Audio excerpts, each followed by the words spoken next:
नमस्कार। मैं वर्षा परगट आप सभी का स्वागत करती हूँ हमारे चैनल में कनेक्ट स्ट्रेट में।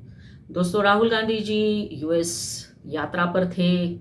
वहाँ उन्होंने अलग अलग जगह पर काफ़ी सारे बड़े बड़े बयान दिए, स्पीचेस हुए और उसकी चर्चा काफ़ी जगह पे हुई। हमारे देश में भी काफ़ी चर्चा हुई और ये तो बिल्कुल अभी सब जानते हैं कि वो क्या बोलते हैं वहाँ पे बाहर जाकर।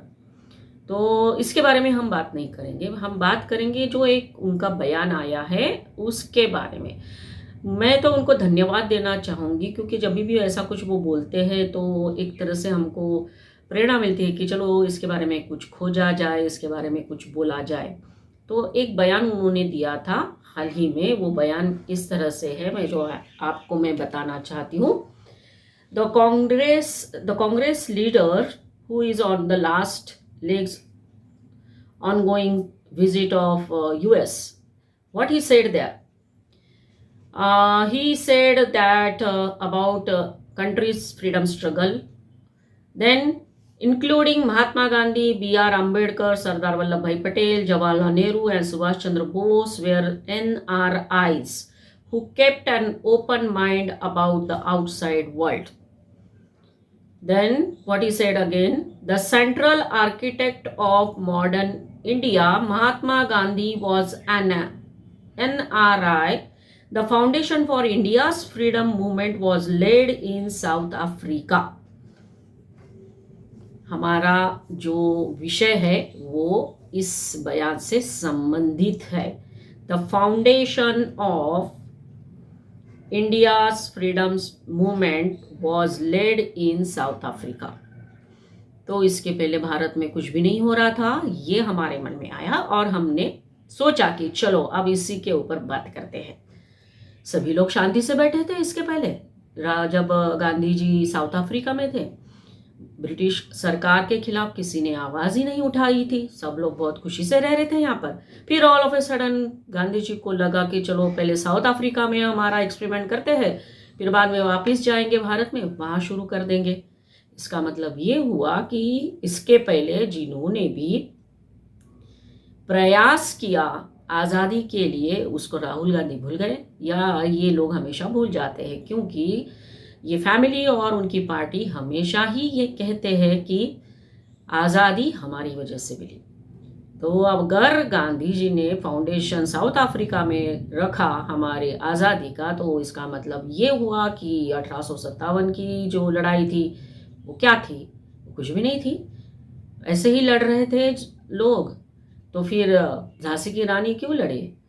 और फिर सुभद्रा कुमारी चौहान ने जो कविता लिखी है जिसका अर्थ क्या होता है, वो तो कहती है अपनी कविता में, सिंहासन हिल उठे राजवंशों ने भ्रुकुटी तानी थी, बूढ़े भारत में भी आई फिर से नई जवानी थी, गुमी हुई आजादी की कीमत सबने पहचानी थी, दूर फिरंगी को करने की सबने मन में ठानी थी, चमक उठी सन 57 में वह तलवार पुरानी थी, बूंदेले हर बोलो के मुंह हमने सुनी कहानी थी, खूब लड़ी मर्दानी वो तो झांसी वाली रानी थी। इस कविता में जो लाइन है, गुमी हुई आजादी की कीमत सबने पहचानी थी, तो क्या ऐसे ही लिख दिया? इसके बारे में जब हमने सोचा तो लगा चलो आगे बढ़ते हैं कि 1857 की जो लड़ाई थी इसके बारे में क्या कहना है इन लोगों का। ऑब्वियसली ब्रिटिश इतिहासकारों ने 1857 की लड़ाई को केवल एक सिपाही विद्रोह से ज़्यादा कुछ नहीं माना। उन्होंने ये भी कहा कि 1857 का विद्रोह पूरी तरह से देशद्रोही और स्वार्थी सिपाहियों का विद्रोह था। वो तो लिखेंगे ही, वो थोड़ी बोलेंगे कि वो आज़ादी की लड़ाई थी। अब बात करते हैं जिस फैमिली को बिलोंग करते हैं हमारे युवराज, उनके जो परनाना है, मतलब जवाहरलाल नेहरू जी, जो उन्होंने किताब लिखी है डिस्कवरी ऑफ इंडिया, और उस किताब में उन्होंने बहुत कुछ लिखा हुआ है। तो इसके पहले किसी को लगा ही नहीं कि इंडिया को डिस्कवर करते, उनको लगा और उन्होंने वो किताब जो है वो लिखी। तो इस किताब में जवाहरलाल नेहरू का क्या कहना है 1857 का जो विद्रोह हुआ है या फिर लड़ाई हुई है। वो लिखते हैं कि 1857 का विद्रोह एक सिपाही विद्रोह से कहीं अधिक था और उनका ये भी कहना है कि 1857 का विद्रोह अनिवार्य रूप से एक सामंती विद्रोह था, हालांकि इसमें कुछ राष्ट्रवादी तत्व थे। तो जब ये नेहरू जी कह रहे हैं तो हमारे युवराज थोड़ी ना इसको कंट्रीब्यूशन करके मानेंगे, वो भी तो यही कहेंगे ना कि इस तरह से जो हमारे नाना जी ने लिखा हुआ है, मतलब पर नाना जी ने जो लिखा है वो सही है। तो क्या सही है क्या नहीं है ये थोड़ी वो देखेंगे, क्योंकि युवराज और उनकी पार्टी यही मानते हैं कि किसी को भी उनके फैमिली मेंबर्स के अलावा भारत की आज़ादी का कंट्रीब्यूशन नहीं दिया जाए, या फिर गांधी, ओनली गांधी। तो इसीलिए वो क्यों जिक्र करेंगे 1857 की लड़ाई का या फिर उसके बारे में सोचेंगे। फिर बात करते हैं, जब हमने इसके बारे में ढूंढा और हम सबको पता है कि 1857 का जो विद्रोह है उसको सबसे पहले स्वतंत्रता संग्राम कहने वाले वीर सावरकर थे, और उन्होंने किताब लिखी जब वो लंदन में थे, और वहाँ से फिर ये किताब जो है चोरी छिपे भारत में भेजी गई, क्योंकि किताब पब्लिश होने से पहले ही अंग्रेज़ों ने उसे बैन कर दी थी। फिर उसका जो पब्लिकेशन है वो कहीं और हुआ, दूसरी कंट्री में, लेकिन ये किताब 1857 का संग्राम जो है, स्वतंत्र समर जो बोलते हैं, the first war of independence, ये किताब उन दिनों में बहुत सारे क्रांतिकारों के लिए प्रेरणा स्थान में रही थी।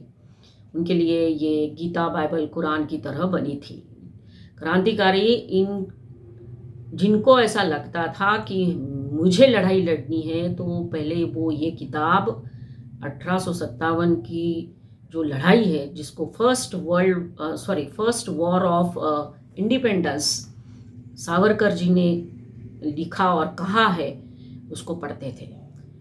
तो उन्होंने इस किताब में जो बातें लिखी है वो विस्तार से तो नहीं बता सकते, लेकिन इतना कह सकते हैं कि क्या लिखा उन्होंने इस किताब में। वीर सावरकर जी ने जो बुक लिखी है कि the Indian war of independence 1857, उसमें उन्होंने क्या लिखा हुआ है वो बताते हैं कि 1857 के विद्रोह को राष्ट्रीय स्वतंत्रता के एक सुनियोजित युद्ध के रूप में वर्णित किया है। सिपाही विद्रोह में प्रमुख खिलाड़ी थे। विदेशी शासन से आजादी के इस संघर्ष में बड़ी संख्या में भारतीयों ने भाग लिया। कई राष्ट्रीय नेताओं ने आगे ब्रिटिश शासन से स्वतंत्रता के लिए हिंदुओं और मुसलमानों के बीच पूर्ण समझौते और सद्भाव को विस्तार से बताया है। जो प्रमुख बातें हैं उसमें वे बताते हैं कि इस विद्रोह में लाखों भारतीयों ने सक्रिय रूप से भाग लिया था। मारे गए नागरिकों की संख्या सिपाहियों जितनी थी। वे अपने देश को ब्रिटिश शासन के अत्याचार से मुक्त कराने के एकमात्र इरादे से विद्रोह में शामिल हुए थे। जिन लोगों ने विद्रोह को दबाने में अंग्रेजों की मदद की, उन्हें सामाजिक बहिष्कार का सामना करना पड़ा, और जो महान विद्रोह में शामिल नहीं हो सके, उन्होंने अंग्रेजों का सहयोग नहीं किया। तो इस तरह से सावरकर जी ने अपने बुक में लिखा है। ये शॉर्ट में 2-3 चीजें हमने बताई। तो हमारे युवराज जब ये बयान दे रहे थे तो क्या उनके दिमाग में 1857 की लड़ाई थी, या कभी उन्होंने सोचा इसके बारे में? मुझे नहीं लगता। फिर बात करेंगे कि उसके बाद क्या कोई नहीं था जिन्होंने आज़ादी के लिए प्रयास किए? क्या कोई भी ऐसा नेता नहीं था जिन्होंने आज़ादी की मांग की, लड़ाई शुरू की, मूवमेंट्स चलाए? एक नाम और भूल जाते हैं हमेशा युवराज और उनकी पार्टी, वो है लोकमान्य बाल गंगाधर तिलक। जो कांग्रेस में ही थे और बाद में वो अलग हो गए थे, और उनको भारतीय असंतोष का जनक माना जाता है। और वो ऐसे नेता थे जिन्होंने पहली बार लोगों को बताया कि स्वराज मेरा जन्म सिद्ध अधिकार है और मैं वो लेकर ही रहूँगा। उन्होंने भी बहुत बड़ा योगदान दिया है हमारे स्वतंत्रता संग्राम में। उनको काफ़ी बार जेल भी जाना पड़ा। उन्होंने अलग अलग कार्य किए, जन जागृति की, संपूर्ण स्वराज की मांग उन्होंने की। वो पहले ऐसे नेता थे। और विदेशी कपड़ों की होली करने वाले वो नेता थे। तब तो गांधी साउथ अफ्रीका में थे, जैसे राहुल गांधी ने बताया। वो वापिस आए 1915 में भारत में। तो कैसे कह सकते हैं कि साउथ अफ्रीका में हमारे स्वतंत्रता संग्राम की नींव पड़ी? सोचने वाली बात है। आदत से मजबूर है युवराज और उनकी पार्टी कि हमने ही सब कुछ किया, स्वतंत्रता के पहले और स्वतंत्रता के बाद में भी, और इसीलिए इस तरह के बयान आते रहते हैं। तो आज की बात इतनी ही। हमारे देश का इतिहास बहुत गौरवशाली है और सभी ने मिलकर इस देश को बनाया है। अगर आपको मेरा ये वीडियो अच्छा लगा हो तो लाइक करिए, शेयर करिए, मेरे चैनल को सब्सक्राइब कर लीजिए। अगले वीडियो में फिर मिलेंगे नए टॉपिक के साथ। तब तक के लिए धन्यवाद।